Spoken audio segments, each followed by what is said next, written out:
Organización básica de la computadora. Vamos a iniciar esta clase con algunos conceptos generales que necesitamos tener en claro. Primero vamos a decir que un sistema digital es un sistema en el cual la información se representa por medio de variables que toman un número finito de valores. Y una computadora digital es un conjunto digital que ejecuta diversas tareas. Por supuesto, en la computadora la información digital, las variables que toman dos valores solamente, 0 y 1. Y un programa es una secuencia ordenada de instrucciones que pueden ser ejecutadas por una computadora. La computadora está constituida fundamentalmente por dos partes. La primera parte es el hardware, que son todos los componentes eléctricos, electrónicos, electromecánicos y mecánicos que la constituyen. Y por otro lado el software, que son las instrucciones, los datos que la computadora manipula para diversas tareas de procesamiento. Nosotros vamos a enfocarnos en el hardware de la computadora específicamente. El objetivo es que podamos ver cuál es el esquema básico del funcionamiento de una computadora digital. Entonces el hardware de la computadora podemos decir que se divide en tres partes: la unidad central de procesamiento, la memoria principal y los dispositivos de entrada y salida. Y a su vez la unidad central de procesos se divide en dos unidades: la unidad aritmético-lógica y la unidad de control. Ese sería el esquema del funcionamiento de de los componentes de una computadora digital. La unidad central de procesamiento, la memoria principal y los dispositivos de entrada-salida. Esto generalmente, lo que es la unidad central de procesamiento, está en las computadoras que conocemos actualmente, están ubicadas en lo que se llama la motherboard, que es la placa madre. Ahí se encuentra dentro de esa placa madre el componente ubicado dentro del gabinete de la computadora personal. Está lo que es la unidad central de procesamiento, y también en esa placa se encuentran los módulos de la memoria principal. Vamos a comenzar a describir un poco, a definir lo que es la memoria principal. La memoria principal de una computadora es un conjunto de celdas de almacenamiento, de las cuales se puede extraalmacenar y extraer información. La estructura interna de la memoria está especificada por el número de palabras que contiene y a su vez el número de bits que contiene cada palabra. Recuerden que el bit es la unidad para medir, digamos, la capacidad de almacenamiento. La capacidad de almacenamiento más pequeña es un bit. ¿Qué puede almacenarse en un bit? Un 0 o un 1. Entonces en la memoria cada palabra se le asocia a una dirección única. Recuerden que esto es análogo a lo que sería cada lote de terreno en la ciudad de Orán. Se le asigna una dirección que es única. Entonces acá ocurre lo mismo. Por ejemplo, si nosotros hacemos esta asignación, en este caso yo lo que estaríamos interpretando es que a la variable s le estamos asignando el número 10. Entonces esta es la dirección de la variable s, y estas son, bueno, las distintas palabras que contiene la memoria. Y sería entonces cómo se almacena en la memoria, en este caso el número 10. Vamos a decir que la memoria puede ser de dos tipos. La memoria RAM, o de acceso aleatorio, Random Access Memory. En esta memoria puede accederse a cualquier palabra de esa memoria. Se pueden realizar dos operaciones: almacenar y extraer. Generalmente nosotros decimos escribir y leer, digamos que eso sería lo usamos como sinónimo. Y lo que tenemos que decir es que la información almacenada en esa memoria RAM es válida siempre que la computadora está encendida. Cuando la computadora está apagada, esa memoria está vacía.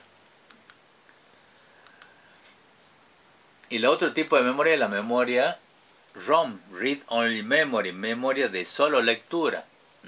En este caso no se puede escribir en ella, o sea, se puede solamente extraer información.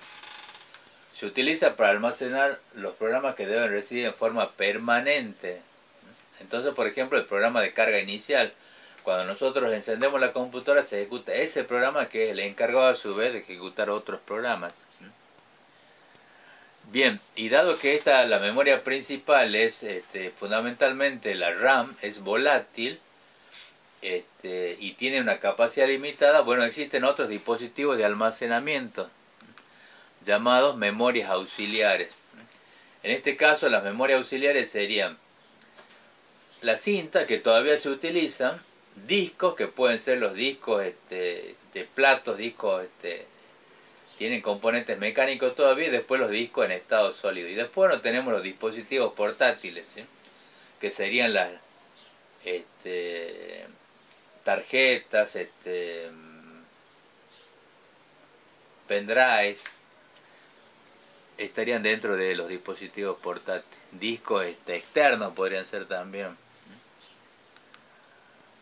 Vamos ahora a concentrarnos en lo que es la unidad central de procesamiento. La unidad central de procesamiento, también conocida por la sigla CPU, que sería la denominación en inglés, Central Process Unit, es la que ejecuta la mayoría de las operaciones. Y está dividida, bueno, a su vez en dos unidades, como lo vimos anteriormente, la unidad aritmético-lógica y la unidad de control. La unidad aritmético-lógica, la tarea es que ejecutar las operaciones aritméticas básicas y lógicas, que son las relacionales, e informar su resultado. Y para ello va a utilizar tres registros. Los registros son pequeñas memorias que pueden ser accedidas, en este caso, que son accedidas por la unidad de aritmético-lógica.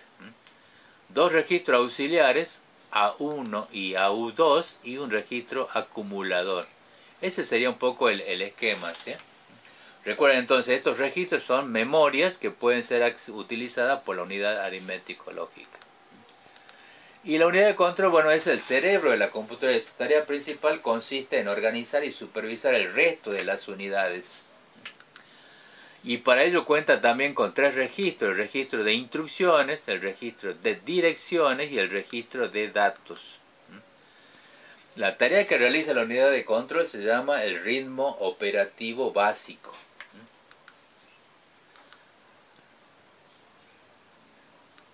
Bueno, en el registro de instrucciones es donde se almacena la instrucción que se va a ejecutar.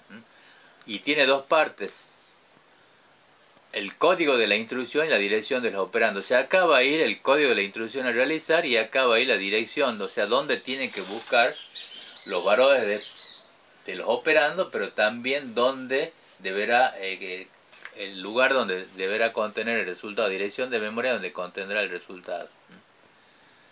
El registro de direcciones, bueno, ahí es donde se coloca las direcciones para poder acceder o almacenar un dato en la memoria principal.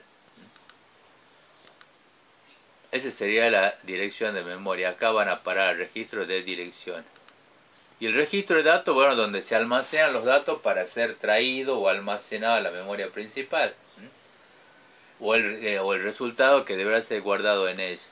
Entonces, en este caso, ahí van a ir, ese registro va a contener datos. Recuerden, esta es una pequeña memoria. Bueno, con respecto al ritmo operativo básico, decíamos entonces que el paso 1 es cargar las instrucciones en el registro de instrucción. El paso 2, interpretar las instrucciones. El paso 3, ordenar y supervisar la ejecución. Y el paso 4 es precisamente volver al paso 1. Eso es lo que realiza la unidad de control con cada una de las instrucciones que poseen un programa. Recuerden que un programa es un conjunto de instrucciones, y ese conjunto de instrucciones es el que puede ser el que ejecuta la computadora digital. Vamos a ver un ejemplo. ¿Cuál sería, cómo sería, digamos, este proceso para realizar el producto de dos números? Bueno, el paso 1 sería que, como se carga primero en el registro de instrucción, se carga la instrucción que se va a ejecutar. Recuerden que en este caso tendríamos el código de operación que sería producto y las direcciones de los dos factores donde se va a almacenar el resultado. El paso 2, bueno, la unidad de control es la que interpreta la instrucción. En el paso 3, como se trata de una operación de aritmética, deberá ordenar que la unidad aritmético-lógica realice las siguientes operaciones. Y el paso 4 será que en el registro de instrucción de la unidad de control se carga la siguiente instrucción y se vuelve al paso 1. Entonces, para ver las operaciones, ¿cuáles serían? Bueno, en este caso, cargar, digamos, el registro de direcciones. El primer factor que está en el registro de instrucciones. Después, acceder a esa dirección indicada por el RDI. Después, transferir. Recuerden que para ingresar un dato a la memoria tiene que primero pasar al registro de datos. Y finalmente, una vez que está en el registro de datos, se transfiere al registro AC, que era un registro de la unidad aritmético-lógica. O sea que en AC tendríamos el primer factor. De forma similar vamos a cargar el segundo factor. La dirección acá la cargamos en el en el registro de direcciones, se accede a esa dirección y se transfiere al registro de datos esa dirección, el dato que se especifica en esa dirección. Y a continuación se transfiere lo que está en el registro de datos al registro A1, o sea que ahí estaría el segundo factor.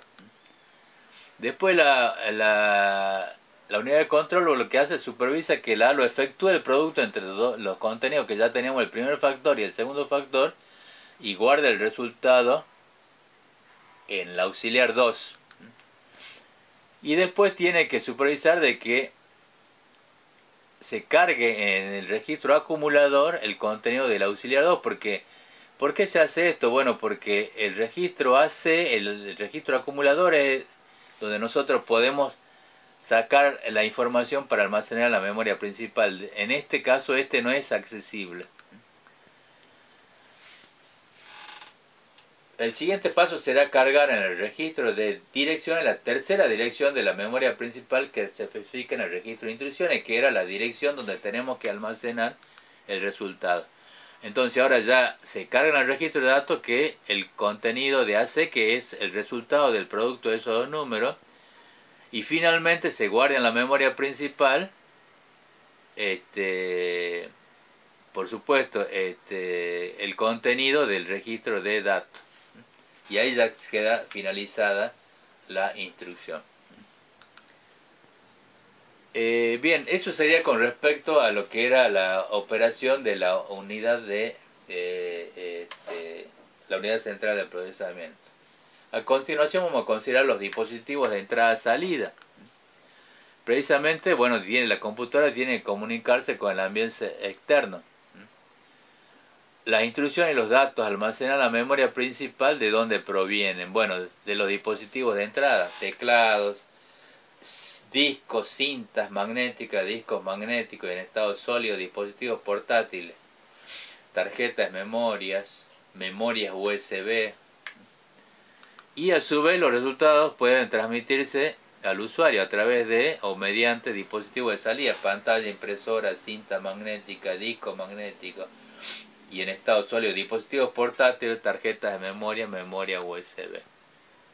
Bien, la comunicación entre las distintas unidades se realiza para transmitir información se utiliza un canal o bus común. Y un bus es un conjunto de líneas por el cual se transfiere información binaria. Y ahí tenemos un esquema, que sería el esquema del gráfico de la comunicación. Entonces acá estaría la unidad central de procesamiento, que contiene las dos unidades, la unidad aritmético-lógica y la unidad de control. Acá tenemos la memoria principal y los dispositivos de entrada-salida. Fíjense que en este caso la unidad aritmético-lógica contiene los tres registros, que son accedido solamente por la unidad aritmético-lógica, el acumulador, el auxiliar 1 y el auxiliar 2. Y fíjense en acá que el único al cual podemos extraer información es el acumulador. Y acá tenemos la unidad de control, que es el registro de instrucciones, donde van a parar todas las instrucciones que se van a ejecutar. Y acá tenemos el registro de direcciones, que es el que nos va a permitir acceder a alguna dirección de la memoria principal. Y acá solamente es en este sentido, ¿no? Y acá tenemos el registro de datos, que sirve tanto para almacenar datos en la memoria como para extraer. Y bueno, y acá tenemos los dispositivos de entrada y salida, como lo que vimos anteriormente. Bien, eso es todo, gracias.